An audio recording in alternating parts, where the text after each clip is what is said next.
तर आज आमच्याकडे एक आदर्श व्यक्ती आले होते आणि खरंच म्हणजे त्यांच्याकडनं काहीतरी शिकण्यासारखं आदर घेण्यासारखं आहे। म्हणजे मी कधी असा विचार पण केला नव्हता की माझ्या ह्या छोट्या फार्मला ते भेट वगैरे देतील। आणि आफ्रिकन बोर त्यांच्याकडे आहेत, 150 आहेत। आणि तसं बघायला गेलात तर महाराष्ट्रात काय तर भारतात आफ्रिकन बोरमध्ये अगदी फेमस झालेले आहेत।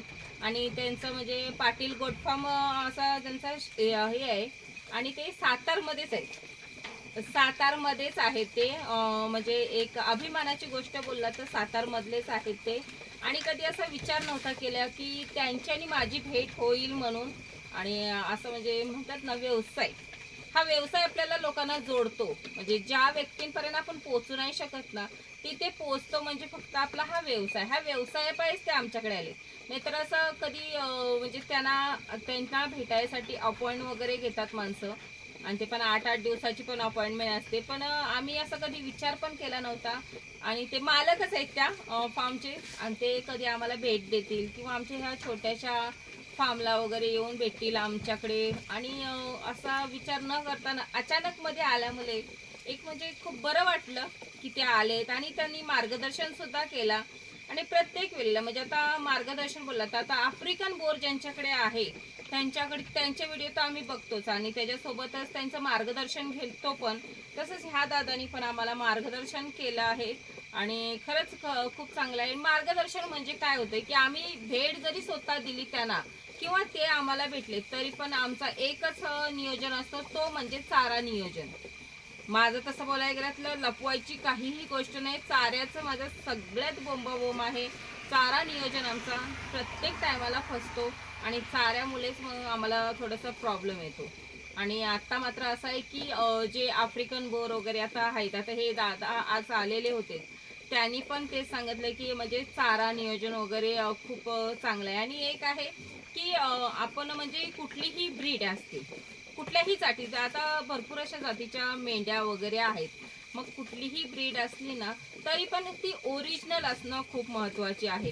त्याच्यासोबतच आता ही नारी सुवर्ण आहे, पण नारी सुवर्ण ब्रीडला दुसऱ्या कुठल्याही मेलनी क्रॉस करू नये फिमेलला वगैरे। कारण की काय होतंय की ती जी ओरिजिनलता आहे तिची ती मात्र कुठेतरी कमी होत जाते। नाहीतर काय होतंय, हा पण माडग्याला नारी सुवर्ण मेलनी क्रॉस केला तरी चालेल, पण मात्र नारी सुवर्ण जी फिमेल आहे तिला मात्र कुठल्याही दुसऱ्या मेलनी क्रॉस करू नये। ज्याने काय होतंय की जी त्यांची ओरिजिनल आहे, म्हणजे आता एक पिल्लू बाकीच्या ना तर एक पिल्लू आहेच, पण ती ह्यांच्यात जी क्वालिटी आहे, ह्यांची जी ओरिजिनलता आहे, त्यांची 2 पिल्लं देण्याची जी क्षमता आहे ती मात्र कमी होऊ नये, ह्यासाठी ही ओरिजिनल ब्रीड कुठलंही असलं तरी ओरिजिनल असणं खूप महत्वाचं आहे। ज्याने की म्हणजे नाहीतर मग ह्याला नाही होत त्याला नाही होत असं प्रत्येक ब्रीड आपण क्रॉस करत गेलेला ते ओरिजिनल त्याच्यात कुठलंही राहत नाही। आणि मग काय होतंय, त्याची जी ओरिजिनल तर ही नारी सुवर्ण आहे, हिला जर दुसऱ्याने क्रॉस केलं तर मात्र त्याच्यात जी आता ह्यांच्यात जी क्वालिटी आहे, ह्यांच्यात जी गुणधर्म आहेत ते मात्र त्या दुसऱ्यात येणार नाहीत। ह्याने काय होतंय की एखाद्या व्यक्तीला जर ओरिजिनल पाहिजे असेल तर आपण त्याला ओरिजिनल देऊ शकत नाही। ह्यासाठी हे सर्व म्हणजे कुठल्याही ब्रीडला कुठलेही क्रॉस करू नये, ओरिजिनल ते ओरिजिनल ठेवायचं आहे। आणि ह्या दादांचं कसं होतं माहिती आहे, आज जे आलेत आणि आम्हाला म्हणजे मोलाचा सल्ला दिला त्यांनी पण। प्रत्येकजण तेच सांगत होता की जे आपले हे जे ओरिजिनल आहे, ह्या ओरिजिनलला मात्र कुठलाही असे दुसरे मेल वगैरे क्रॉस करू नका। तसेच त्या दादांनी सांगितलं आम्हाला की हे ओरिजिनल ते ओरिजिनल राहू दे। ते पण हेच शोधतायत की ह्यांना ओरिजिनल नारी सुवर्ण, प्युअर नारी सुवर्ण ओरिजिनलमध्ये पाहिजे, असं क्रॉस वगैरे केलेलं नाही पाहिजे। आणि तसं बघायला गेलं तर ते बाहेरनं आफ्रिकन बोर मागवतात, मग त्यांच्यासाठी त्यांना हे डॉर्परचं वगैरे पण माहिती आहे की डॉर्परचं वजन वगैरे खूप चांगलं वाढतं। पण कसं आहे ना की जी ही नारी सुवर्ण ओरिजिनल आहे आणि हिचं वजन पण चांगलं आहे, पिल्लं पण चांगली देते, त्यामुळे त्यांना ही नारी सुवर्ण तर जास्त इंटरेस्ट आहे।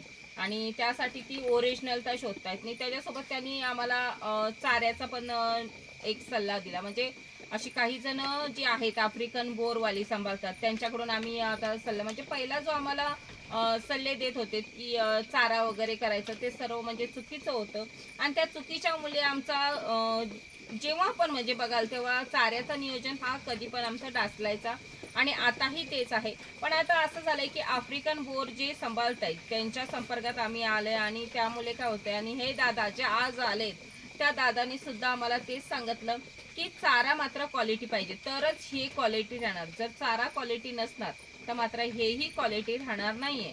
त्यामुळे आम्ही चारा हा आता क्वालिटी लावायचा आणि सर्व म्हणजे आता वेगळं जे अमेरिकन पाहिजे वगैरे नेपियर तर पूर्णच काढला आणि अमेरिकन पाहिजे पण आम्ही पूर्ण काढून टाकलाय, कारण की आम्हाला तो आता चाराच नकोय।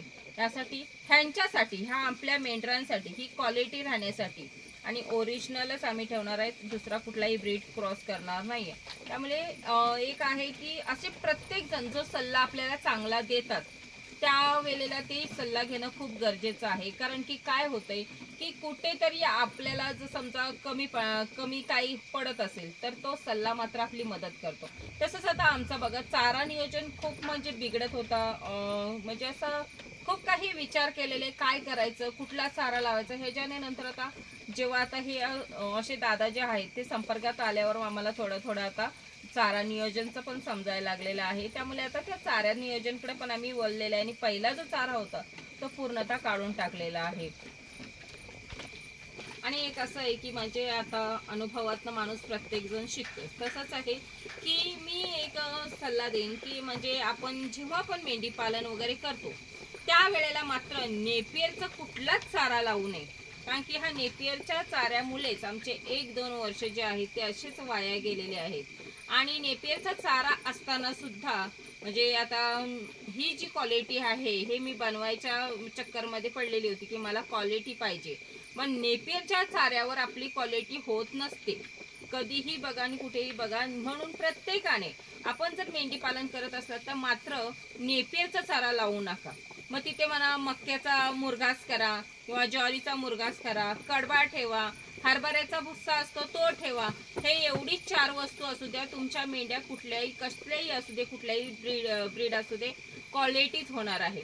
आणि त्या दादानेही हेच आम्हाला सल्ला दिला आहे आणि खरंच त्याने आम्हाला आज भेट दिली, खरंच खूप आनंद वाटला।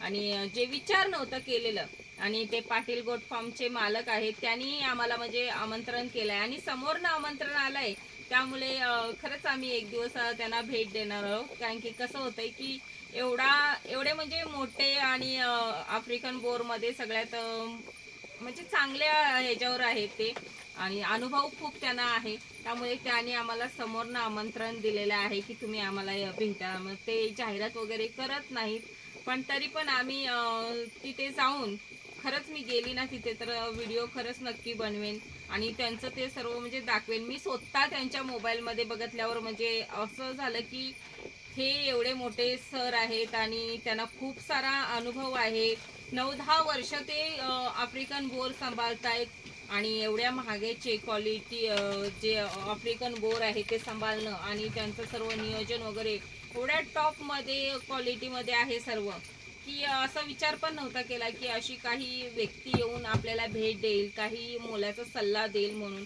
असं वाटलं नव्हतं। पण खरंच त्या दादांचा धन्यवाद की तुम्ही आमच्या ह्या छोट्या आमच्या फार्मला भेट दिलात आणि आम्हाला थोडाफार सल्ला दिला, त्यामुळे असा मार्गदर्शन आम्हाला करत जा। खरंच तुमचं आभार आहात।